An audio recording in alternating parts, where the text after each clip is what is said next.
સંબોધનમાં નામ ન લેતા સૌ વરિષ્ઠ આગેવાનો, વડીલો અને વિદ્યાર્થી ભાઈ બહેનો, આજે આ સદારામ લાઇબ્રેરીનું ઓપનિંગ એક ઐતિહાસિક કાર્ય સૌ આયોજકોએ કર્યું છે. એમને જેટલા અભિનંદન આપીએ એટલા ઓછા છે. લાઇબ્રેરીના માધ્યમથી સ્પર્ધાત્મક પરીક્ષાઓ, જે સરકારી નોકરીની ભરતી માટેની જે જાહેરાતો પડે, એ જાહેરાતોમાં જે વિદ્યાર્થીઓ લાઇબ્રેરી માધ્યમથી જે પરીક્ષામાં જે એના પ્રશ્નપત્ર હોય એની તૈયારીઓ કરેલી હોય એ જ વિદ્યાર્થીઓ પાસ થતા હોય છે. અત્યારે હરીફાઈનો જમાનો છે. પ્રાઇવેટીકરણે જેમ તે લાલજીભાઈએ કીધું એ પ્રમાણે જે ધંધા અને રોજગાર જ એના ઉપર, શિક્ષણ ઉપર એમને ધંધો શરૂ કર્યો છે. ત્યારે એવા સમયમાં બધા પ્રાઇવેટ ઊંચી ફી ભરી શકે એવા તમામ વિદ્યાર્થી ભાઈ બહેનો કે માતા પિતા સક્ષમ નથી હોતા. એના કારણે ક્યાંક ને ક્યાંક ગરીબ અને મધ્યમ વર્ગના વિદ્યાર્થી ભાઈ બહેનો એ સરકારી નોકરી મેળવવામાં ક્યાંક ને ક્યાંક રહી જતા હોય છે. ક્યાંક ને ક્યાંક એમને મોકો મળતો નથી. ત્યારે આવા સંજોગોમાં પાટણ એ આરોગ્યની દ્રષ્ટિએ તો એ હોસ્પિટલો મોટી છે અને આરોગ્યની સેવાઓ તો મળી રહે, પણ પાટણ એક વિદ્યાની પણ નગરી છે અને વિદ્યાની નગરી પાટણ છે. ત્યારે અહીંયા તમામ સમાજોએ નાના મોટી એમની પોતાની હોસ્ટેલો હોય, ક્યાંક હાઈસ્કૂલો હોય, એમને પોતાના સ્વનિર્ભર ઉપર સંસ્થાઓનું નિર્માણ કર્યું છે. અને આપણે ક્યાંક ને ક્યાંક જમીનો છે, જમીનો છે આપણી વર્તમાન પેઢી પ્રેરિત થઈ રહી છે, એ ક્યાંક ને ક્યાંક આગળ ભવિષ્યમાં ખૂબ સારું કામ કરશે.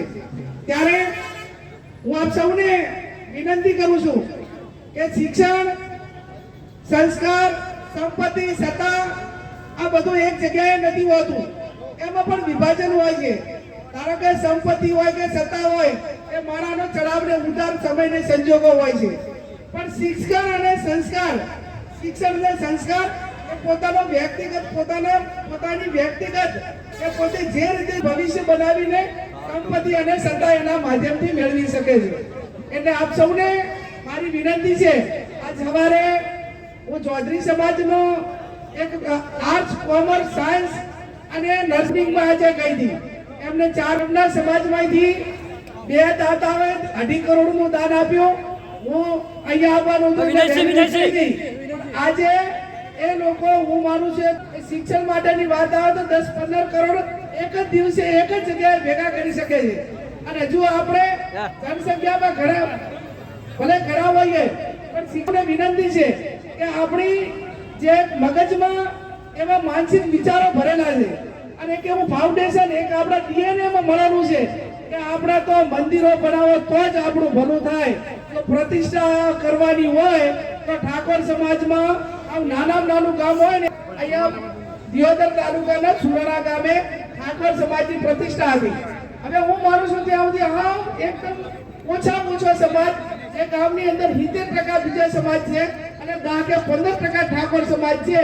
તો એમણે 1 કરોડ રૂપિયા ભાગ બાંધીને વ્યાજે લાવી અને મહાકાલી માતાના મંદિર માટે 1 કરોડ ભેગા કર્યા. એટલે મારો કહેવાનો અર્થ એટલો છે કે તમે જ્યાં સુધી પેઢી દર પેઢી શિક્ષણમાં આપવા માટેની તમે માનસિકતા નહીં, સ્તર સુધરવાનું હોય નહીં સુધરે.